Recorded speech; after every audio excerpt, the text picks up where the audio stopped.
Welcome everyone to the Modern Day Overthinker podcast. My name is Colin and I am your host.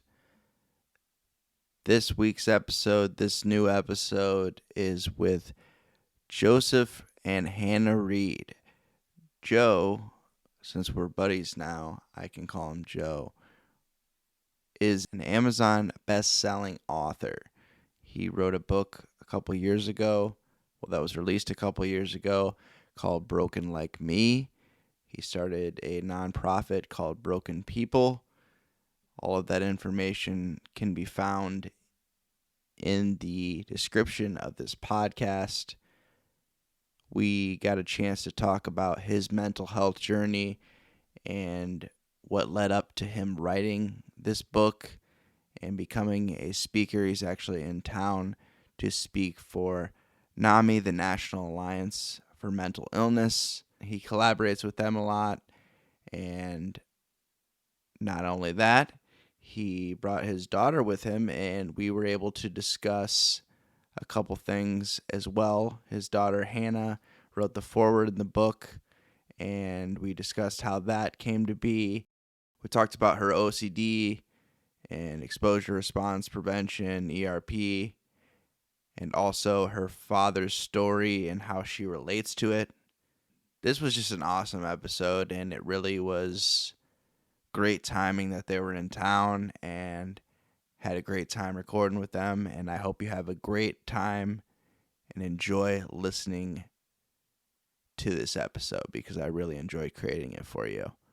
Without further ado, this is episode number 66 of the Modern Day Overthinker podcast with Joseph and Hannah Reid. Before we start the episode, I would like to warn you that there was a good amount of discussion in regards to suicide. So if that is something that affects you and you don't want to hear about it, I wanted to give you a heads up before you start the episode.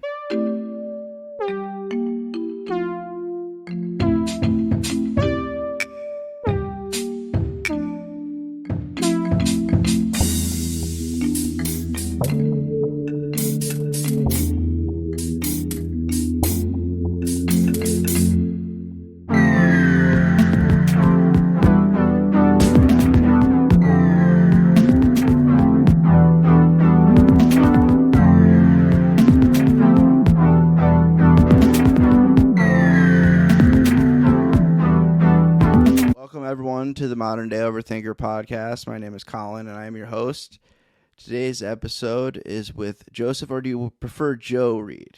Yeah, so Joe is fine. Joe is fine? It's way shorter. It's way easier, yes. Yeah. You got a good name that's not one I'm going to butcher. I've had a couple names on the podcast before where I'm just like, oh, you just introduce yourself. Yeah, but if you did butcher it, that would be impressive. So I'd have to try to butcher goals. It. Yeah, goals. Well, I appreciate you being here, man. It was good timing because you're speaking tomorrow, and we'll talk a little bit about that. But before we get started, I just wanted to have you introduce yourself. And you are involved in the advocacy world pretty deep. So you do a lot of different things, so it's way easier for me to have you introduce yourself. So I appreciate you being here, and I'll let you have the floor for a second here. Yeah, great studio, great show. I listened to the one that you sent me. It was really cool. I'm Joe Reid. Top three things about me is I love God, I love my wife, and I love my kids. So, I mean, that really nails it down for who I am as a person. And the extension of that is loving people through, I feel like our pain has a purpose. And at least I really hope it does. Oh, yeah. And so using some of the tragedy that I've experienced to make life a little bit easier, not only for myself, but for others. And so I got a book. It was a bestseller on Amazon. My workbook just came out. It was a #1 new release on Amazon. And that's for people that are incarcerated. And we'll dive into what the book is. I've got an international Facebook group called Broken People. We're in 43 countries. Yeah, I checked it out. It's growing. That's for sure. It's growing. Yeah, it's not. And honestly, our goal for Broken People has never been growth in terms of numbers. I think one of the things that I grew up in the church, and one of the one of the problems with the church that I don't want to repeat in the I mental want health. to fix this for you, Yeah. just so you don't. Thanks. In yeah, Yeah, you're good. yeah. And so in the mental health world, like, you know, the fruit of the spirit, love, joy, peace, patience, long suffering, gentleness, meekness. You know, none of that stuff has to do with quantitative growth. It's all about qualitative growth. Oh yeah. And That's so if I definitely can more just important. help, If you have 1,000 people in there and only 5 people are talking, or it helps flipping nobody. Yeah. So like if I can help one person, man, I mean, what an honor to do that one thing. So not setting my bar high. We got to 1,300, 1,200 people that, you know, that's good. And if the Lord provides more, I'm down with it. I'll do whatever. So, yeah, that's a cool little. Yeah, you don't even need like to get on like message boards anymore. You just create a Facebook group, and Yeah. you know the majority of people are on Facebook anyway. So Yeah, and that's how this thing started. Like I started writing after a tragedy in my life, and I got in touch with this guy, and he's like, "Well, you can write a book and only impact the people that are reading the book, or you can." Well, he said he wanted me to start a ministry, but I'm like, we have too many fucking ministries yeah, in Grand Rapids as it is, that we need better people to lead them. So I'm like, and plus the demographic of people that I would reach with my story, I think would way surpass the people that were necessarily in a church. Because I think there's a lot of connection that is lost just because we put labels on people and it separates us.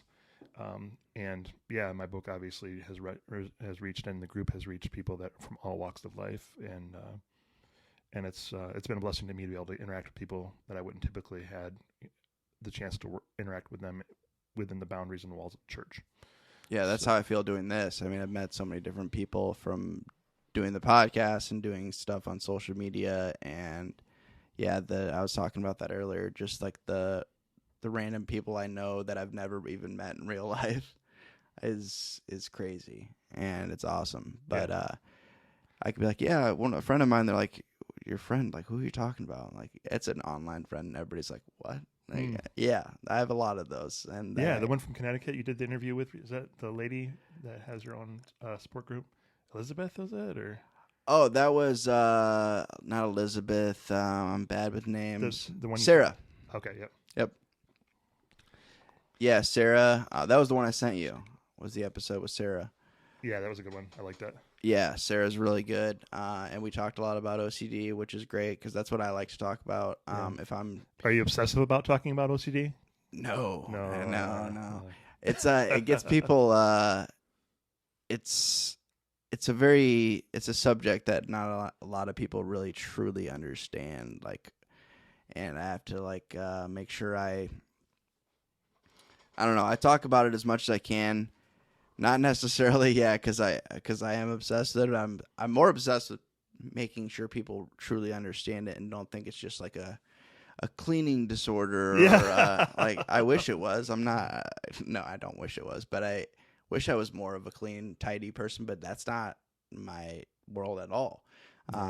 It's more about the intrusive thoughts and things like that. So, dealing with the doubt. It's a lot of just feeding off of doubt. So yeah. But when I was listening to, like I said, I got a chance to listen to a portion of the book yesterday, and so let's kind of start from the beginning here. So you had a hospitalization in the early 2000s. Yep. That kind of opened your eyes to your mental illness, and from there it kind of so describe that time period, and then getting to just a few years ago, you're like, oh, I'm going to write a book. So what brought you to that point? I know you said it was a tragedy. I don't know if you want to talk about it or not. But I wanted to just get into that story, like impacting you, just when you did your first stint, I should say. It's a terrible way to say it, but I know how it is there. But when you went into the hospital the first time, because you said you got an ultimatum from your wife, right? Yeah. My first mental health getaway. Yeah. A little vacation. Yeah. Yeah. You know, I grew up in Detroit, and in a very charismatic background, Christian, Pentecostal, and you know, back in the 80s and 90s, mental health, I mean, for anybody in general, I think wasn't really addressed, but especially within the church, it was, you know, it was a spiritual issue and was something we prayed about. Oh yeah. So we And I have no doubt that my parents and my pastor were doing the best they could. And I know Of course. the church right now is turning a huge corner in addressing these things. But yeah, I just thought if I just made better decisions, if I was just more faithful in my prayers, that I wouldn't have the struggles that I had then. And what seemed so normal to me to have suicidal thoughts every 10 minutes or whatever, or when something went wrong, like that's just my daily life. But when I sat down with my doctor and he was like, "Oh, that's not actually how I think," and I'm like, "Really? Why not?" Not everybody's like this, yeah. And so I moved to Grand Rapids from Detroit and as a police officer for Grand Rapids for a short time, and also did a trip to Kosovo, which is now again experiencing a lot of ethnic disturbance between Serbians and Albanians. And the time that I was there in 2001, it was KFOR was there, was a United Nations force that was working to kind of keep the separation of people, because when they got together, that's when problems started. And when I was there, I visited right after the big war with Milosevic, and there was just a lot of chaos, a lot of destruction, a lot of families broken, a lot of stories that were just devastating. And I went there with a church group to try to make a difference, and I was just overwhelmed by what in the world could I do. So, getting out of the law enforcement, coming back from that experience and not really having a direction or goal for life. I was working at FedEx at the time after I left law enforcement. And I was just struggling. And my wife, I'd been journaling for a little bit, and she found some pictures of me. Oh, okay.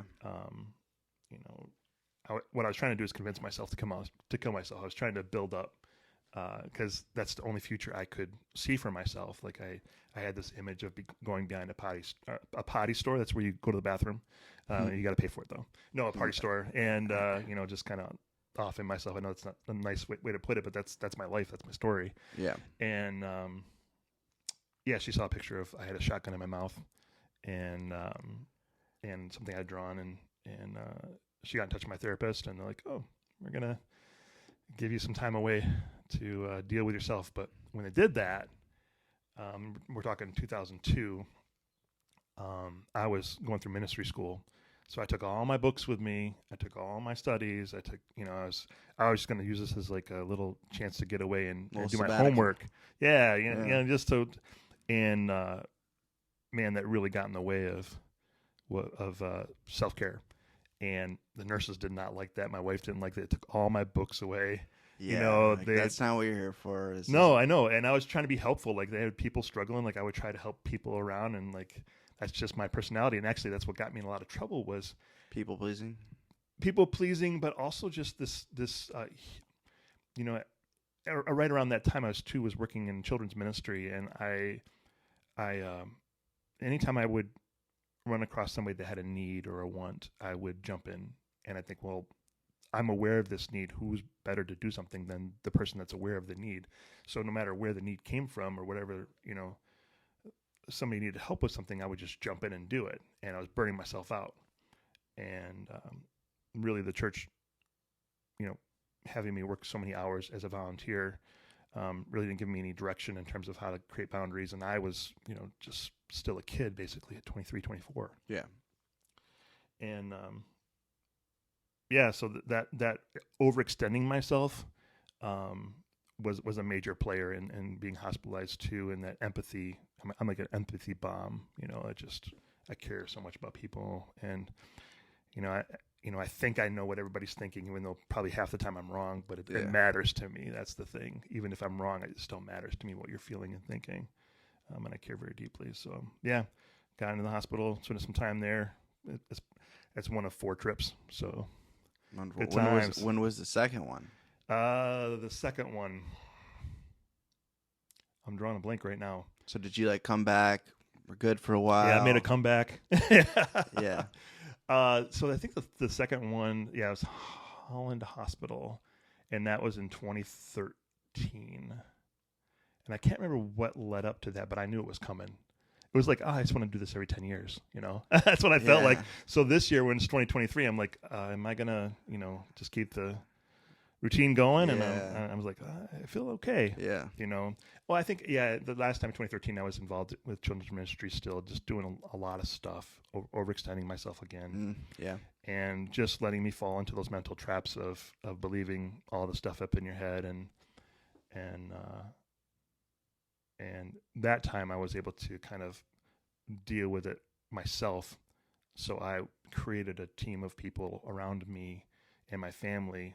I prepared them so that when I was going to go in, we had a lot of resources available. And that ended up being really So helpful. that wasn't an ultimatum situation. That was a me, self-driven. Yeah. I know I need this, and I actually, so that was 4 times. So that was the second time, and then I got out after 2 weeks, and then I went back in after a week, and then I did a stent of there's the word stent of outpatient. Okay. So good times. It reminds me a lot of, with going into the psych ward, but going into because it's basically rehab for your brain. I know a lot of people that have gone to rehab for addiction, and it doesn't always take the first time. It's very, or the first time they're like forced to go. Okay, I'll go. Yeah. I guess you give me no choice, and it takes really somebody really wanting to go.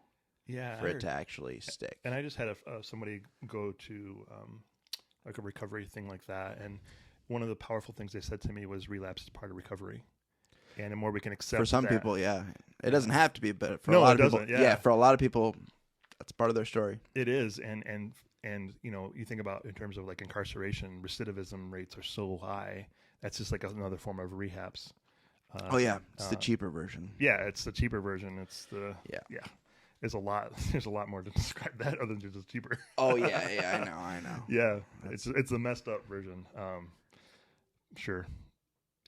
Yeah, because I have a friend that's hopefully getting out in the next few months. He said 6 months at the most when I talked to him a couple weeks ago, but he's in there because of he's nonviolent, just he's an addict and got caught up in some stuff, and the thing is he's been there before. It's like when you're talking to him, he's like, he sounds great, he's doing well, he's like so used to it. Yeah. Because he's done it. He's older than I am, and he's been there. I think he's done before he did this time. It was like 12 years total. And he's just like, yep. Yeah, I remember my first time in the hospital was 2 weeks. It was pretty intense, and my big fear after about a week and a half was, wow, I can't imagine functioning outside of this facility. In the real world, and that institutionalization, like, oh, this is just part of life, this is, and then that's you have not a set healthy. schedule, yeah, and you get out, and I've had a couple buddies spend a decade and more in prison, and they develop great habits in prison because they've got those strict boundaries, and I don't think people recognize the benefit of boundaries like that that we put upon ourselves. And they get out and they have this great whatever study life, and then they have all these options. It's like walking into a cereal aisle, and your wife says, pick out a cereal, and you got 50 million choices. It's like, I'm going to spend a half an hour there. That's the worst aisle for me. That's the worst, man. Absolutely. Yeah. So let's talk a little bit about the book and getting to that point where you're like, okay. And you said you talked to like a friend of yours that kind of encouraged it, or was it someone in the church, or? Yeah, he was my wife. My wife runs a Starbucks out in West Michigan, and he was a customer, and he did some work with Our Daily Bread is a publishing company, Christian publishing company out there, and he just kind of name.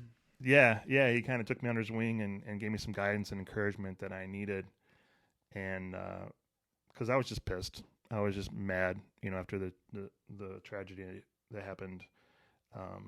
And I really didn't know where to focus it, but I was just writing. And I can go into that story a little bit if you wanted to. Yeah, that's fine.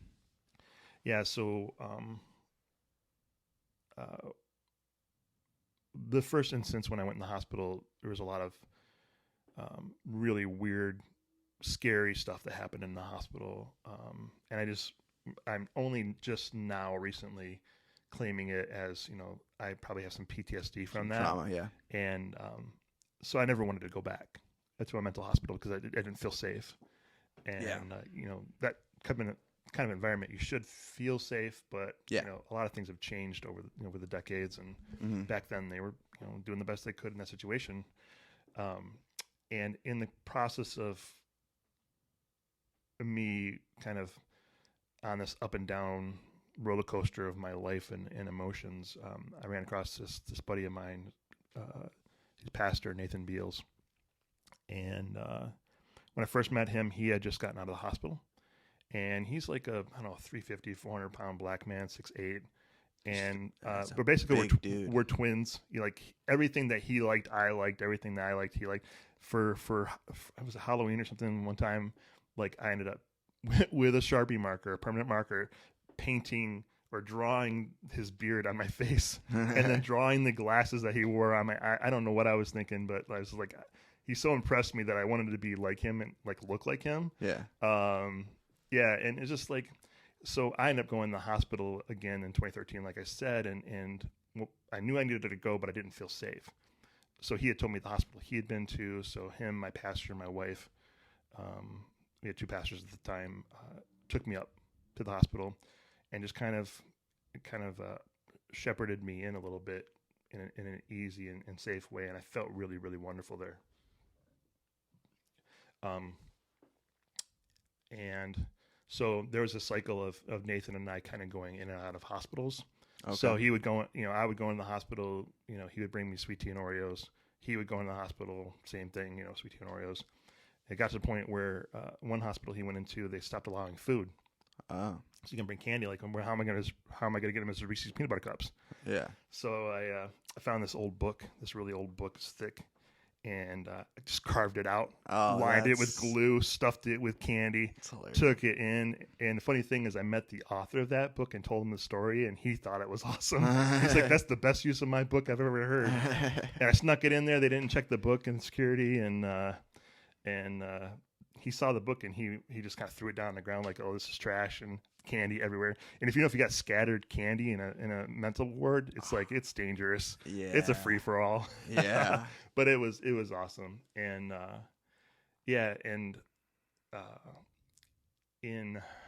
want to say it was 2017, he had attempted suicide twice, in pretty thought out and intentional ways. Yeah. Planned. Very well planned out and researched and all of that. And then his third attempt on January 24th, 2018, he passed away. And he was our worship pastor. He was my best friend. He was, you get that, you find that person you can talk to, that you can connect with, that doesn't just hear your words, but understands the thoughts behind it. Yeah. And because they felt it. Like, for example, my wife, her response to my depression was fear, and her fear response to my depression was anger. So, we pretty much knew that any kind of struggle that I had where I needed to verbalize it needed to go to Nathan, because he got it and it was safe. But when I lost Nathan, I lost that outlet. Yeah. So, and I think in that moment of losing that outlet is when I had to find another outlet. So, writing, and really now, even talking with you, it's like, you're my Nathan. You're somebody that gets it. Yeah. And talking to audiences and saying, this, being able to share so openly and knowing that I'm safe and that I have a support system to be there when I'm not safe, it's gold, man. It's really gold. And I think, and there's a lot that developed around that relationship with Nathan, around that season. Mm-hmm. Kind of the way I did friendship really shifted between the 2002 experience and me trying to be there for everybody, to the 2018 experience where I've kind of lost everything in that one person that I could connect with, as well as just my ability to communicate with my wife in a way that wasn't scary to her, but also communicated the totality of my struggle. And that's really hard to do, especially with the tools that a kind of mainstream ways of communicating with loved ones that different mental health agencies and well-meaning people have put out there. It's really hard to communicate the struggle with people that don't really understand it. Is that where the scale comes in? Yeah, absolutely. Yeah. Yeah, the mental health scale. So, yeah, in the book you talk about different tools, and that's the first tool, because that's as far as I got. It's all downhill from there. It's all downhill from there. Yeah, but the scale, I was like, oh, okay, yeah, because I get that, because the only scales I've seen, it's the ones I get from therapy. Are like 1 to 10, and the different smiley faces. The smiley faces are great, man. It really puts the nail on the head. Yeah, those ones. Love the emojis. Yeah, the emoji ones. Yep, I've seen different ones. So that's how you've been able to communicate with friends and family and anyone involved in your life, or professionals, on how you're feeling in a way that makes sense to not only to you but to them, and it doesn't overwhelm them. Is that the goal too, or is it just so it's easily transcribed? Yeah, that's a really good way to put it. It doesn't overwhelm them, and it doesn't overwhelm me. Yeah. I remember walking out of church talking to my friend Bill, and he's like, "Joe, how are you doing today?" And the how are you question. That's one of my chapters. Is I was like, I was literally doing all the mental gymnastics of how do I answer this for him? Like, what do I like? Because I have this going on. And how much do I dump? Yeah, how much? Like, I have this thought that happened to me during church, and finally he just looked at me and said, "Joe, what's your mental health number?" And I'm like, "Oh yeah, it's a 1." And he's like, "Okay, you're okay. I get it." Like, yeah. So because on your scale, 1 is good. Oh yeah, that's good. And there's another story about my buddy in Ireland that got really, really sick, and he was able to use the scale to communicate his wife, because he was doing pain level, or like he was in psychosis, and the only thing he could say to his wife that made any sense was, "Tell Joe I'm at a -7," which is past his crisis number, and that crisis number that's the point where you need to be hospitalized. So 0 is the middle ground. Yeah, middle's the 0 ground. It goes from -10 to 10, and it's for me it's got to be a no-brainer, because I don't have a whole lot of time to think when I'm really in that deep dark place. Mm-hmm. And so anything on the left side or that negative side, it's when I'm not doing well. And one of the things that really frustrates me about a lot of mental health scales is there's not a whole lot of room for positive feelings. Yeah. Usually you get like, if on a positive 10 scale where 10 is good and 1 is bad, usually good feelings start around the 7. Like, well, how do you address mania? Yeah. And that's something my scale does, because mania is a real problem, especially when you have that like over-energized manic experiences, and like how do you handle that huge drop-off that happens. And I needed to address that, because not that I deal with extended versions of mania, but I do have not like manic, bipolar. No, I'm not bipolar, but I do have manic episodes, short-lived, that really cause big problems. Yeah. And helping me identify those, and then to be able to have a process in place of kind of cushioning the fall that I know that sometimes comes with that. And then there's just times when I feel manic that I'm like, where I feel really, really good. I'm afraid I'm manic, and then I crash just because I'm scared I'm manic. But really, I'm just having a really good day. Yeah. So why can't I just like celebrate that? And I think that fear is such a tricky bastard. Yeah. Like, why am I feeling so good? Yeah. What's going on? And having anxiety about being anxious. Or recently for my presentation tomorrow, I've had a lot of anxiety about not feeling anxious. I'm like, I should be more anxious. I'm not taking this seriously enough. Yeah, I know how that goes. Yeah, I've only done one. I spoke one time, and it was for a nonprofit here. It's called the Gray Matters Collective. Oh yeah, for schools. Yeah. And I've heard good things. Yeah, I've gotten to know Haley, who's the director, a little bit, and she's like, "I want you to do comedy and speak," and I was like, together or separate, or what am I gonna do? So she thought that so I was like, I'm just gonna do it all together. I'm just gonna mix it all into one. And I was like, what's my audience? She goes, it could be anyone from the age of 10 all the way to like 60. I was like, oh boy. Yeah, it's easy. Easy peasy. Easy. Yeah. Luckily, the audience wasn't super young, so I was like, okay, I don't have to worry about filtering myself, because when I get into the comedy mode, I swear more and just things just start coming out. And luckily, I didn't have to worry about that. I didn't swear too much. I was also in a church, so I was like, ugh.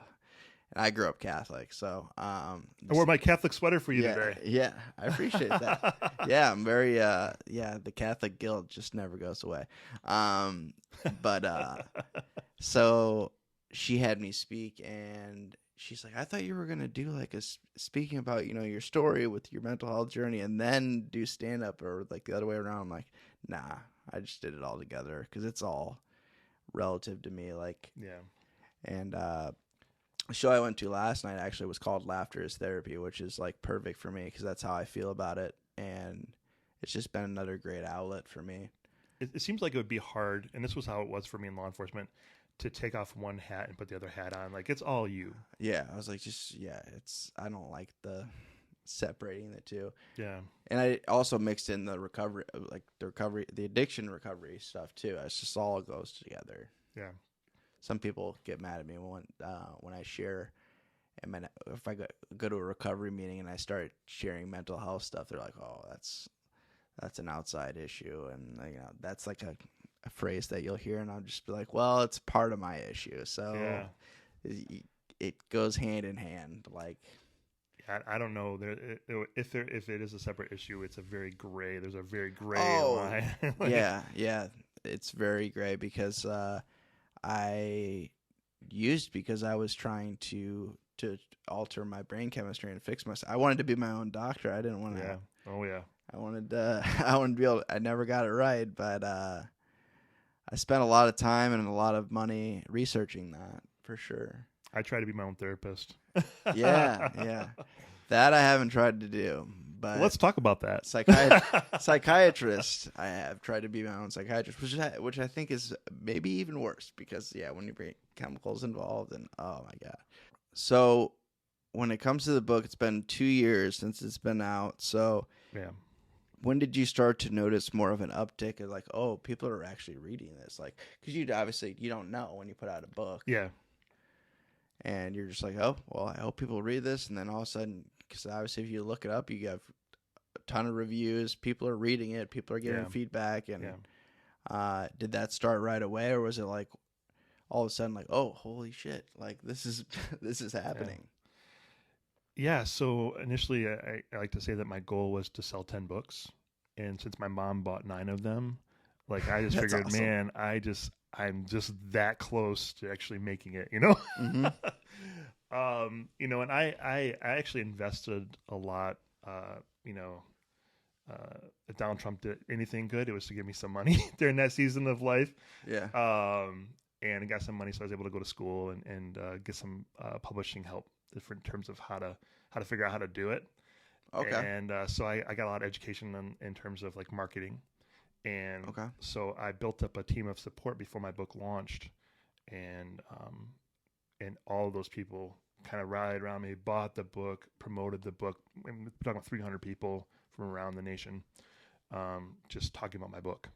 Okay. And I never really cared about the numbers. I never cared about. I didn't care. I didn't look at the numbers. I didn't know if I was selling any. I just knew that I kept on adding people to the launch team. People were talking about it. And I'm like, okay, well, I know this is what I need to be doing because this is what the textbook said I needed to be doing for like marketing and figuring out what the next steps were. And I was just kind of like a machine. It's like a lot of times I'll either, you talk about using your emotional mind or your logical mind, but then you mix them and you get that wise mind that you hear. If you're anybody familiar with dialectical behavior therapy, like wise mind is kind of like a huge thing. And combining those, but typically I keep them separate, my logical mind, and I'm just flowing logically to the processes of getting a book out there, and having a support team just really helped it take off. And then I think in terms of speaking, one of the things that really launched it in a crazy way was when I was asked by a National Alliance of Mental Illness to speak at a police academy. Because I'm in recovery, essentially is what they call it. I'm on the positive side of the struggle with depression, and they wanted me to come and share my story. And I'm like, well, how do I go in to this police academy? You know, nobody really knew my story about law enforcement, and not share my story of working in law enforcement. So when I went in there, and number one, my community of broken people, that's why I call my organization Broken People. And the reason I call it Broken People, because when I'm at my lowest, that's how I feel, broken. So I thought, oh, let's see if anybody else feels broken like me. Yeah.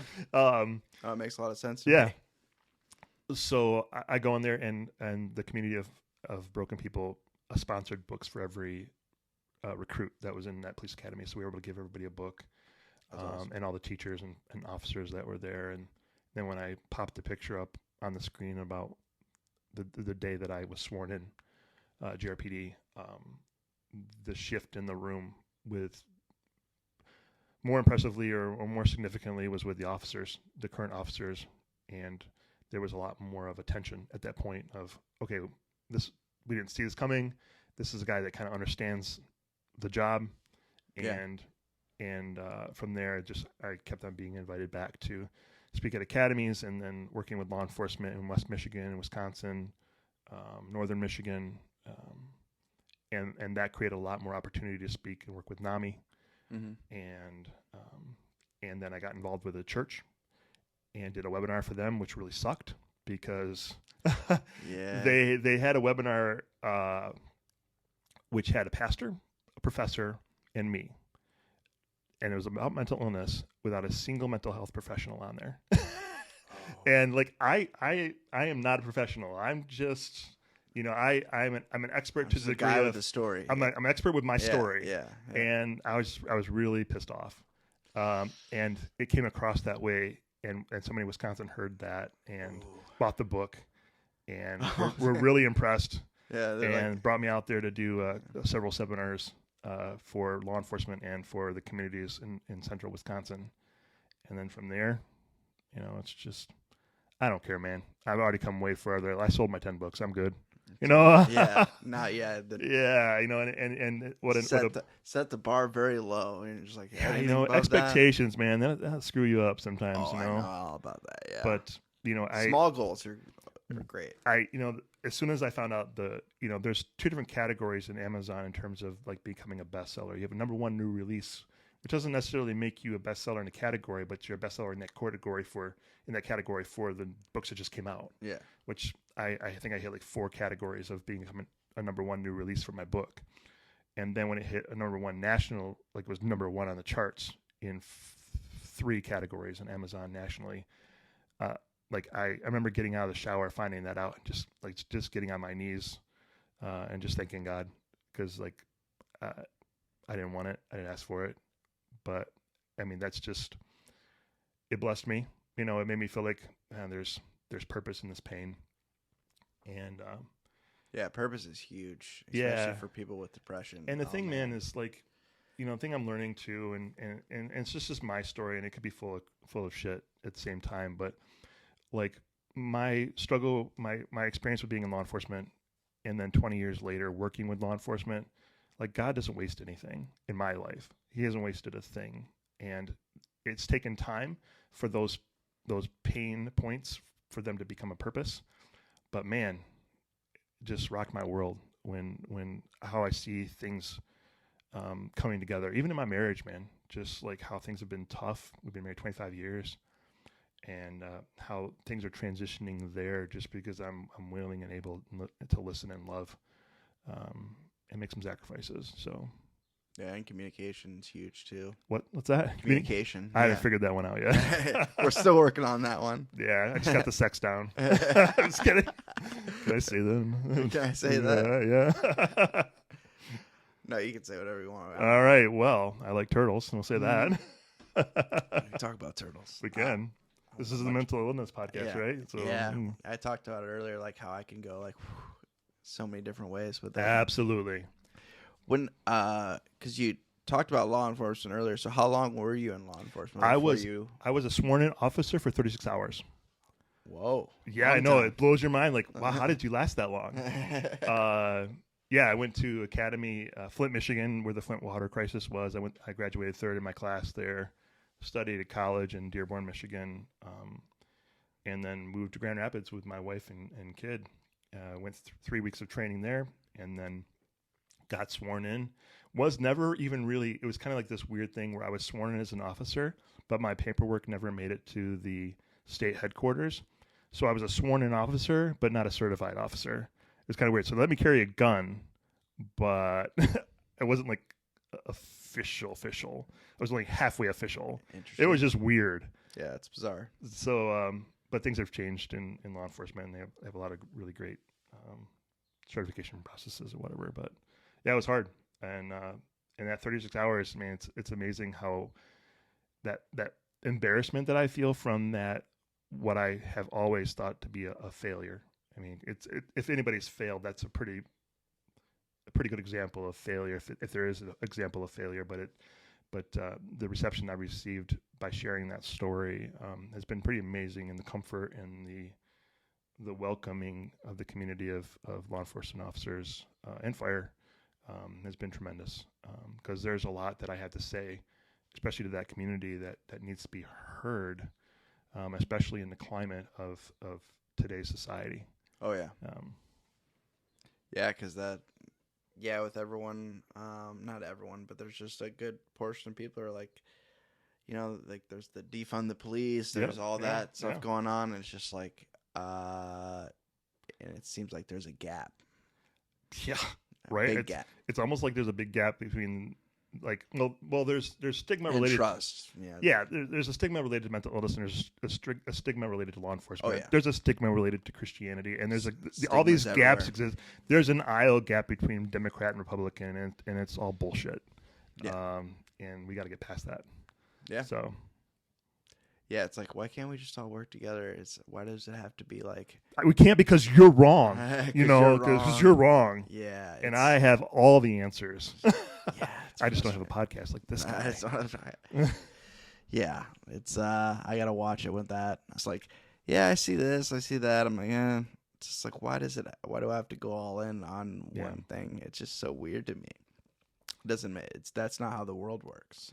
It's not how the world works. It's not how mental illness works. It's never black or white. And to look at it like that is just narrow-minded and is part of the problem. And why there's stigma out there. And most people you talk to are pretty moderate, like, anyway. Like, yeah. And I think most people you talk to about mental illness have a pretty good understanding of this. Oh, we're not going to go shoot up a movie theater. Or whatever. They understand that, but then there's this fear of particular types of mental illness that make people think, oh, I don't want to be around that person. I don't feel safe around them or whatever. And I think we just need to listen. I have this phrase that I use: we listen with our mouths, and that's this whole idea of, I hear what you're saying, and I can substantially speak back to you what you said because I've listened to you. And if I don't, and if it doesn't come back to you the way that you said it, then I want to hear it again so I understand it. But we're just too busy talking. Want to talk all the time. Yeah. Yeah, nonstop. Just don't want to shut up. I don't want to shut up. Just keep going. I just keep going. Yeah, talking. You can have a solo podcast like Bill Burr. You know the comedian Bill Burr? I don't know many people at all. Do you know who I'm talking about? I don't know who you're Okay, Bill Burr is I know Big Bird. older dude from Boston. He's been doing comedy for a long time. But he does podcasts, like solo podcasts by himself all the time. He just rants. Oh, wow. And just goes off. He's hilarious. Basically just it's like almost like a new comedy special every time he records a podcast. But yeah. That reminds me of my therapy session on Monday last week, where I'm just talking to my therapist, and all of a sudden I'm just like, I'm going to talk to myself. And I had this great dialogue with myself back and forth, and my therapist was like, you could tell she was getting uncomfortable. She had to say something like, hold on. I'm on a good flow right here. Yeah. And but I don't have the chops or the extrovertness to do this, man. So it's pretty incredible that you're doing it and with the struggle. And quite frankly, the audience that's listening right now should really go on there, give you 5 stars and share this episode, because what you're doing matters and your story matters. And I appreciate that you're putting out the content that you are just by sharing your story, because your story is unique to you. but it's going to touch the hearts and stories of other people that my story cannot.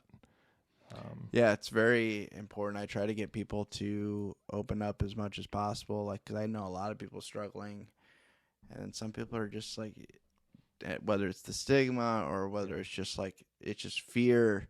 They don't want to. They don't want to. Yeah, a lot of people just aren't to that place where They aren't it's there yet. safe, Yeah. and for me, I have this safety net of people that I can fall back on when I've gone too far in sharing my vulnerability and I'm struggling. A lot of people don't have that base, Oh yeah. and they don't have the medication, they don't have the therapist, they don't have the diet, they don't have the exercise. Like there's so many things that go into making this right, and Yeah, I never thought I would be an exercise guy, and I have been an exercise guy for almost 2 years now. rock on. And before that, I was like, nope, the gym, I hate that place. I'm never going. But I go. The physical benefits are cool, but I go for the mental benefits. That's the whole reason why I go, man. It's the number one thing I do. Yeah. Yeah, absolutely. What gym can you shout out to your gym? Are you able to do that? Yeah, I mean, it's Planet Fitness. So. I do 20. I do the black card. Oh. Yeah, I'm rolling. Yeah. Yeah, I get that living the high massage chair. Yeah, the massage chair. I wish they had a sauna though. Oh yeah, they don't have. They have the That's the tan. Have you used the tanning? No. Oh yeah, neither. Nah. They got the hydro massage. Yeah, maybe we get sponsored by Planet Fitness.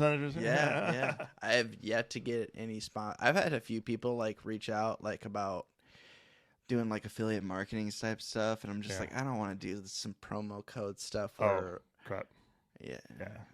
Man. Good. I think the most people I talk to that do the workout do it for their mental health that are in my community. Oh yeah. You got the gym rats or sharks or whatever that they're there for building or whatever. But yeah, man. I get into it a little bit. Like, you try to compete with myself and try to, up the weight, up the max and stuff like that. But yeah, it's like, it's cool to see that, like, see the growth in that. But, yeah, it is. That's amazing. Yeah, I went from, I'm 6'4", 220 right now. I was 170, 6'4" not too long ago, probably about 10 years. Been going for 6 years, and I'm pretty decent. I'm pretty in shape. So yeah, and the whole reason I did that, like, I knew I needed to go for my mental health, but I also just wanted to look really hot for my wife. So helpful. Yeah, I'm also single in my 30s, so I'm just like, I should probably work on myself a little bit physically as well. And here's his phone number for all the single ladies listening right now. All the single ladies. All the single ladies. We're gonna get a little karaoke going next. After this, actually. Yeah. But yeah. That shows you a lot though about my listeners. Most like I was telling you earlier about a much larger percentage are female, and I think it's because women pay more attention to their mental health than men do. Yeah, it's just like, and that goes back to stigmas, and it just goes back to like, not just stigmas, just the way some of us were raised. Yeah. Like, man up, that kind of stuff, and it's still there. Yeah. And there's a lot of minority communities too right now that are just realizing that, the need for, like, the percentage of African American therapists out there is so small, but they're realizing that that's so important for people to be able to connect with somebody from their own ethnicity. And then shout out Aaron Snyder. He's a therapist out in, I think he's actually in Michigan too. What? I'll have to give you his info when I get out. He's been on the podcast before a long time ago. I need to have him back on. And he's an author too. He wrote a book called Black Mental Health Matters. Yeah. Yeah. And, and they have this thing, PTSD, race-based traumatic syndrome, and like how it's passed down genetically. That's a real thing. It's hard, as a middle-aged white guy to really understand, but it's serious. And I'm glad there's a lot of growing conversation around that. It's pretty awesome. Some things that are happening, but more and more needs to happen. And I listen to a lot of hip hop, as you can see, by some of the stuff on my wall. But that's why I have J. Cole on the wall, because he is very open about just stuff going on in his life. He's very much a lyrical rapper, not like. Yeah. And Mac Miller was the same way. there's starting to be less of a stigma in that community as well. Yeah. To be open about, what's going on with your life, like, whether it's addiction or mental health or combination of the both. They usually go hand in hand, as we talked about earlier. Oh yeah, absolutely. I mean, when you're talking about like criminal behavior, like stuff like that. I mean, there's, I gotta give a shout out to my man NF. He's my hip hop guy. Like NF's his awesome. story, like hashtag NF. Go get him out here. Thanks for listening, NF. Yeah, we know you're out there. Yeah, he would be a great guest. Yeah, yeah. He, his way of connecting with me and my boys and my daughter. His stories were real, and he's a great example of that. Yeah, and he's a Christian guy, and a lot of Christian families won't let their kids listen to him because it's too dark. I just think it's real. It's already going on. Yeah. So give him a point of connection. In his new album came out, Hope, and I really think there's a lot of that in that album in terms of like flipping the coin, flipping the script. He's pretty young too. How old is he? Like... I think he just turned 30. I think he talks about being 30 in his new album. He's turning the leaf. So happy birthday, NF. Yeah. Love you. I remember when Hi, Mom, by the way. Hi, Mom. Yeah, when I turned 30, I was like, what is going on? But my 20s were brutal. So my 30s were brutal. Really? Yeah. I tell you what, are you 40 yet? No. Okay. 40s, man. 33. When I turned 40, man, it's like my life just flipped the script. It was awesome. Like my 40s been fantastic. That's how it's been with my 30s, my 20s. That's awesome, man. That's good, man. 30 sucked for me. I guess everybody has their decade. Oh, I don't want to turn 50 now. Now you want to turn 50 now. Nah, it seems to be on the up and up from here. And but I have to keep myself in check and do what I need to do. Like I notice myself, like if I'm slacking on my therapy, if I'm slacking on my recovery, then something's not going. Things aren't going well. Yeah. It doesn't take long for it to start to go downhill. Well, a lot of times there's not a reason for it either. Like no. there may be for me, it's like I'll have a down day and it's so frustrating because I don't know what caused it. Everything around you is just awesome. Yeah, and I was just like, well, I mean, isn't that what mental illness is? It doesn't have to make sense. It's not situationally. It's not logical. It's just like, hey, this is an illness that shows its ugly head for no reason at all. And and I think accepting that acceptance sucks, but it's helpful. Especially when people around you can understand what that acceptance is, what that illness looks like, and understand actually to what degree you're feeling something. Because if you can't communicate with them where you're at, they may think, oh, I don't know if they need to be in the hospital or if they just need some alone time in bed for a day. And did you hear the story about the Mars rover I put in the book? I didn't hear that part. No. Oh, yeah. So the whole idea of communicating, like where we're at, like with the mental health scale, and you can find it at www.broken-people.org/myscale, MYSCALE. And there's a video there that explains it really simple, 4 minutes. So there's this in 2016, I think it was 2016. I'll put a link for people to make it even easier. Yeah. Wow. Technology. Yeah. They sent us this, Mars rover, this thing to orbit Mars for a while, and Lockheed Martin built the ship and designed the mechanics and the electrical stuff. And when they built it to function on the metric system. Oh, I do remember this now. Okay. Yeah, I did get that NASA, part, yeah. And I might be getting it backwards, but NASA, I believe, was using the imperial system in terms of communicating with the orbiter. And when they sent the information out there to kind of hit the orbit of Mars, in the imperial system in inches or whatever per pounds per whatever, and the orbiter is reading it as, okay, this is meters, kilograms, whatever. Like that inability to speak to each other caused, was it $12 million or something like that to go down the drain because it crashed. They lost it. It was wasted money because they couldn't talk to each other. And I think a lot of lives are lost unnecessarily in a different language because we don't know how to talk to each other. Oh, and, yeah. I mean, and let's just talk about, like, I use the scale for everything. Like, I use it for my wife's cooking. I mean, our ability to talk to each other in politics, our ability to talk to each other about religion, about that you're better looking than me, which is still a little bit intimidating right now. But I'm doing okay. I'm no Matt Rife though. We'll share Matt Rife later. I'll take my medication and I'll be okay. I have a lot of support at home for my ugliness.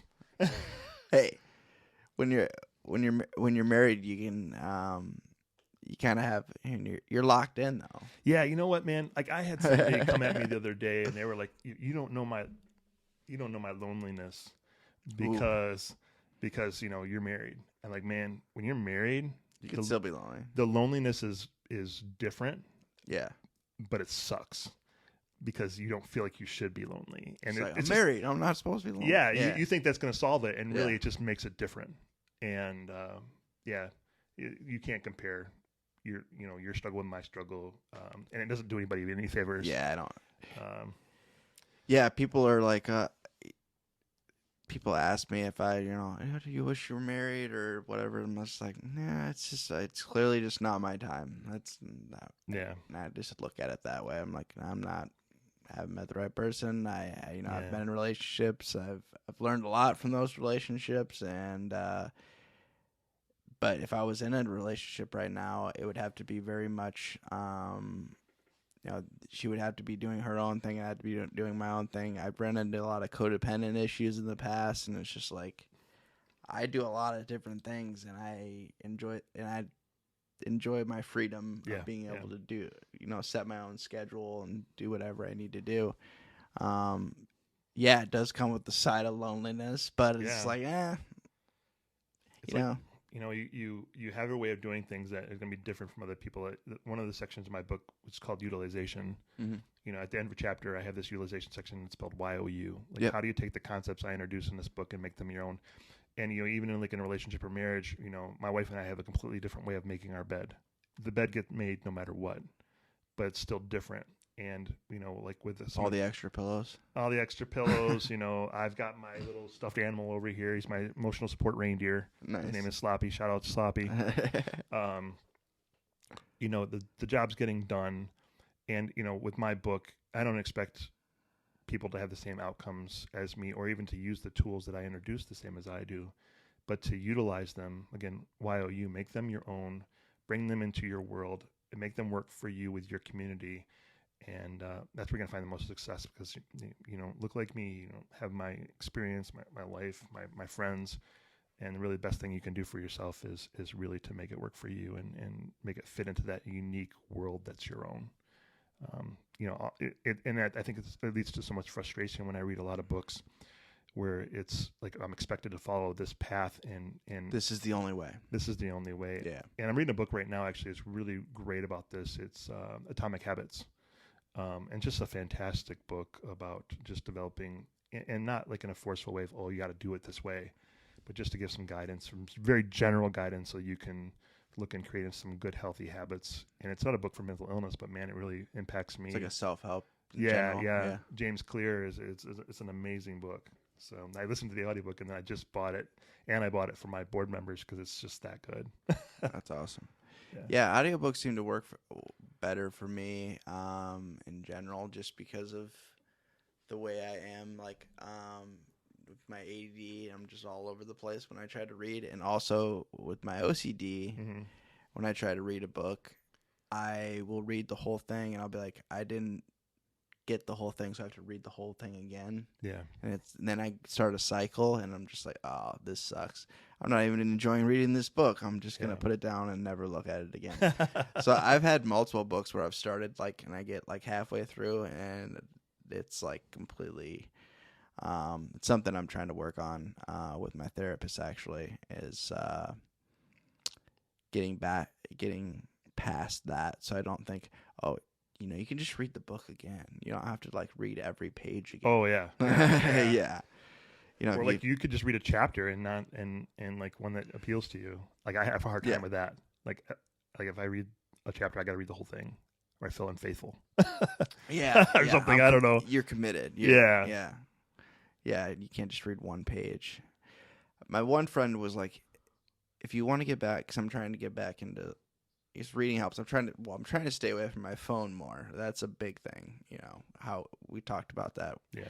Being attached to your phone, and no, I'm just thinking you want to check the screen. Oh, I thought you were pointing at her. No, on her phone. Yeah, my daughter's sitting over there on the other side of the screen with her phone, being a great example. Like she's giving us cues. It's tough though. It's just like it's almost like an impulse. Like Yeah. if I'm bored, I will like grab my phone without even Yeah. realizing it. Hey, do you think we could bring my daughter on here just to talk for a minute? Yeah, Yeah. we can do that. Yeah. You want to talk about your phone addiction? My phone addiction? I'm kind of bored. But Yeah, that's Yeah, good. Yeah. yeah, we'll mix it up. I didn't write the book. You didn't write the book. I didn't write the forward. I just wrote the forward. You wrote the forward. He likes to call it the first chapter, but yeah. Father, daughter. So yeah, it's a very much a family business. And it's Hannah, right? It's Hannah. Okay. Yep. That's an easy one too. I like easy names. You can say it forward or backwards. I respond to both, so. Oh, that's to you. great. That's Yeah. great. You should start doing stand up. Watch out though, it's addicting. Like your phone. So we talked about earlier, you said you won't get on TikTok because you feel like you'll get like absorbed. No, I don't do TikTok. Because you'll get absorbed by it. Oh yeah, I'm one of those people where you put a screen in front of me and I totally lose track of time, and I'll just be, especially with videos, like if they're videos I know myself and I know that it'll be 30 minutes before you know it. Okay, so I see you brought up a YouTube channel, so you're a YouTube person probably. I wouldn't call myself a YouTube person. I find I have like 2 channels that I just kind of commit to, and those I watch for hours, but You stick to those, okay. yeah.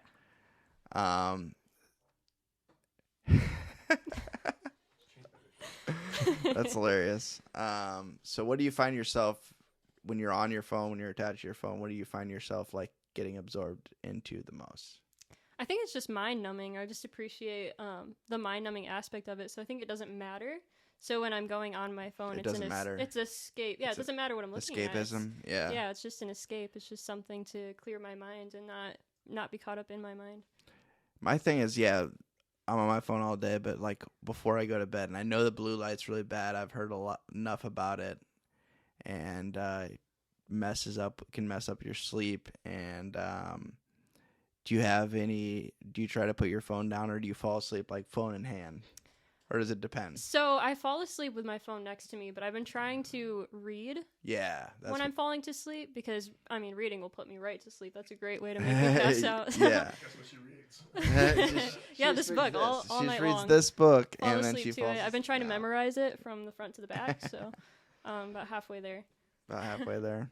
Yeah. Do you ever find yourself just scrolling through your photos in your phone? Like, there's literally no purpose to it. I'm just looking through all my photos. I need to, because I need to delete a bunch of duplicate, stupid selfies that are just like, oh, this didn't fit the cut. I find myself just mindlessly scrolling social media. That's my problem. Is like it could be Facebook, TikTok, Instagram, YouTube Shorts, anything that's like that quick media, like the 1-minute clips. Yep. I love the clips. I'm telling you, TikTok will get you.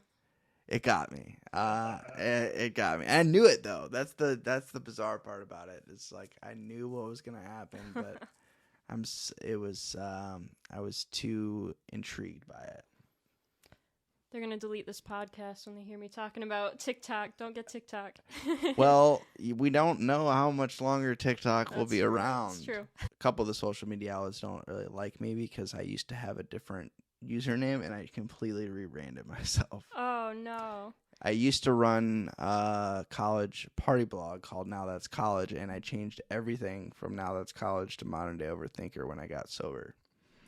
It's kind of like the after phase of the party phase, right? Like, I think that's just kind of how it goes. Yeah, I did a lot of I messed up my brain a lot. It was already not in the greatest place anyway, but I did some damage, and I was like, I can't post it. And I was also out of college for a long period of time when I was still running this blog. I was like, I'm just like this weird old guy that never left the party. And I had to stop. Once you hit 30, you just kind of got to start like drifting away. It was before 30 even. I felt like it didn't make sense, and I wasn't partying, I wasn't drinking, I wasn't doing anything. I was just like, this doesn't make sense to me, and this is just mindless media. And there was a point where it got pretty big, and had at one point on Twitter we had like 30,000. It was me and a friend of mine. We had like 30,000 followers on Twitter. I used to the Instagram account that I use now that I changed to Modern Day Overthinker used to have 19,000 followers. I lost 9,000 followers when I think switched. I just about hit 3, so I'm getting up there. You getting up there? Yeah. Do you post videos then? I do not post videos. Okay. See, I'm one of those people that has Instagram, but like I'll delete the app and I have to go online to get to it. Like that's how lame I am. Yeah.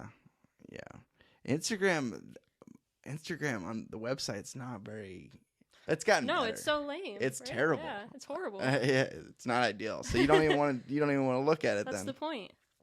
That's a good strategy. You got to like compete with yourself. That's pretty funny. So the foreword of the book, you wrote that.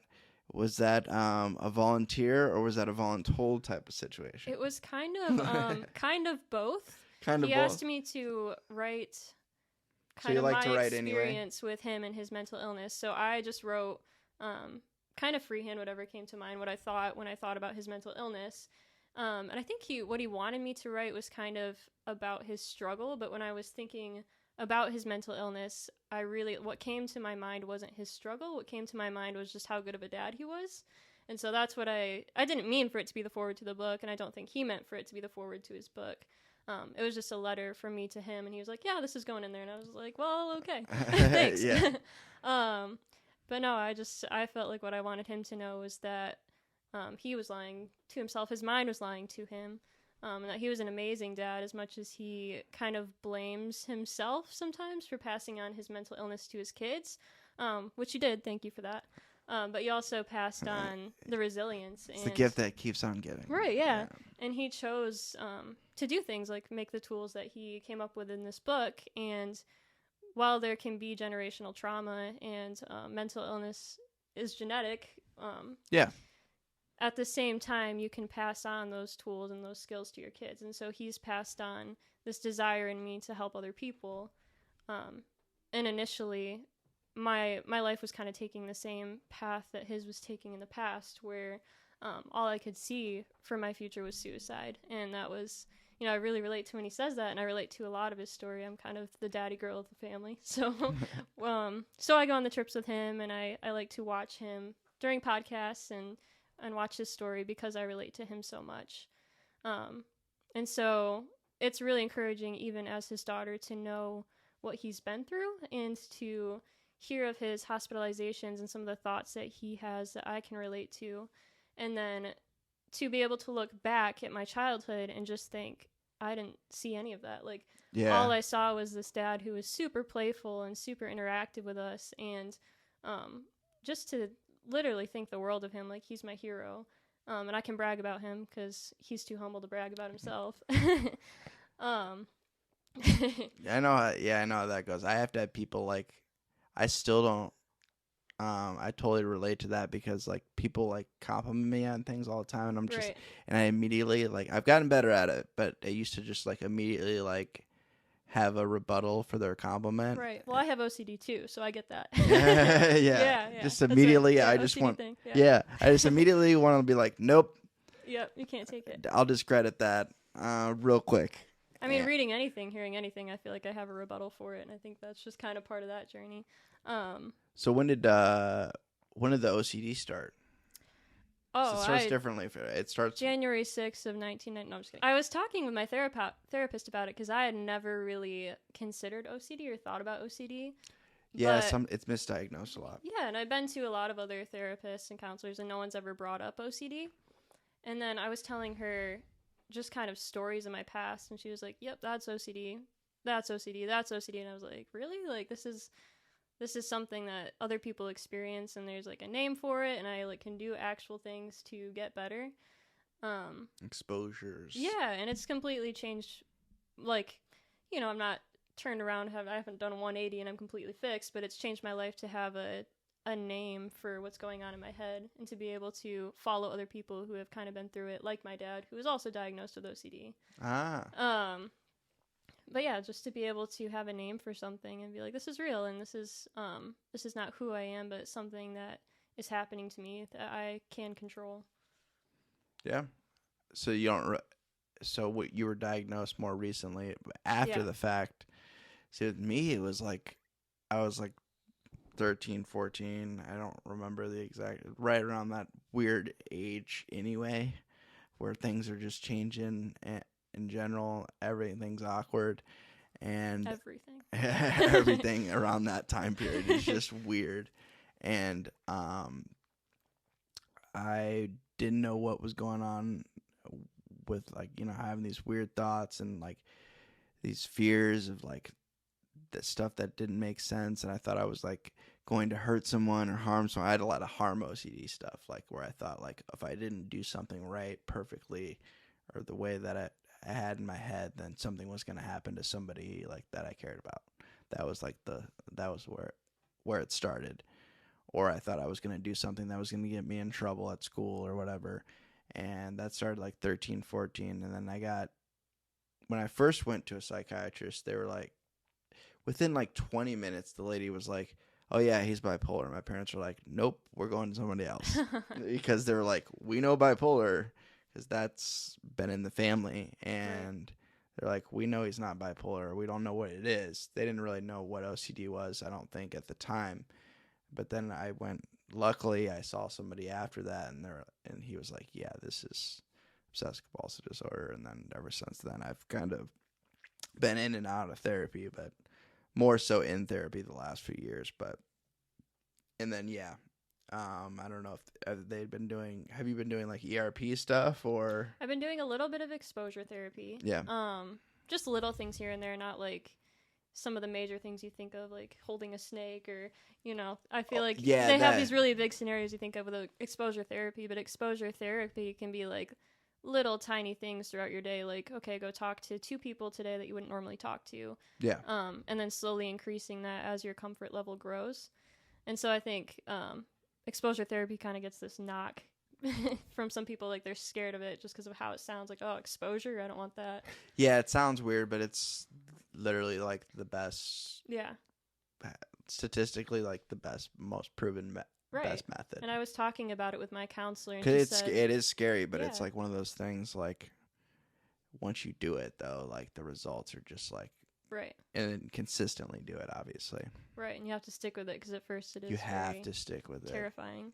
It's so much easier to just do the compulsions. Yeah, definitely. One of the examples she gave me was if you think you're going to hurt somebody, you have these thoughts about hurting people, and you think you're going to hurt somebody, and say you imagine knocking someone over the head with a wine glass, to take that wine glass and stand next to them and see how much control you have. And I was like, that sounds dangerous. I don't know if everyone should do that. There has been times in the past where I told my therapist, like, I'm not doing that. Yep. Yep. I've had to say that a couple times, even though I knew, like, yeah, you're right, but I'm not ready for that yet. Yeah. Yep. So, what else do we want to talk about while you're in the hot seat? Or you can take him back. Trying to think of. I wasn't prepared for this part, so. Neither was I. it threw me off. Well, since you did the forward for the book, you can do the outro for the podcast. How's that? There you go. So, if there's one thing about the book or about what your dad's doing that you would want somebody to know about, what would you say? Like specifically, like whether it's a resource or something like a quote from the book or something that you've learned that you would want to share with those that are listening right now. Kind of putting you on the spot. I would really highlight the chapter about keystone habits. And that's something that I think he's been working on. He mentioned the book Atomic Habits that he's reading right now. You can look at your life and be really motivated to change it and think you're going to change it tomorrow. And that can just cause you to pitfall. Okay. And so being realistic with yourself and having a lot of grace for yourself. My dad right now, one of the goals that he set for himself is to drink water at every red light that he stops at. And so sometimes, like, we stopped today and there were 4 red lights coming up. He's like, I'm just going to take 4 drinks. And he doesn't always, like, it's nothing specific. He doesn't put any stress around it. It's just every time that he's at a red light, he takes a drink of water. And so his goal for himself is not lose a certain amount of weight, anything huge. It's just, I'm going to drink water when I'm at a red light. And if you can set just the tiniest goal like that and just stick with one and do that consistently and make that a part of your routine, and then once you have that down, add another one, that really is what triggers this huge change in your life over time, but it's slow, just like a lot of the best things in life. Yeah, a lot of the best things are. Yeah, because I'm one of those people that wants instant gratification. I want know. it now. I'm like, wow, tomorrow I am just going to be beautiful. My whole life's just going to be completely Everything's different. going to be better. Yeah. Well, enough about you guys. Well, I appreciate you jumping on as well, and both of you being here. This is awesome opportunity.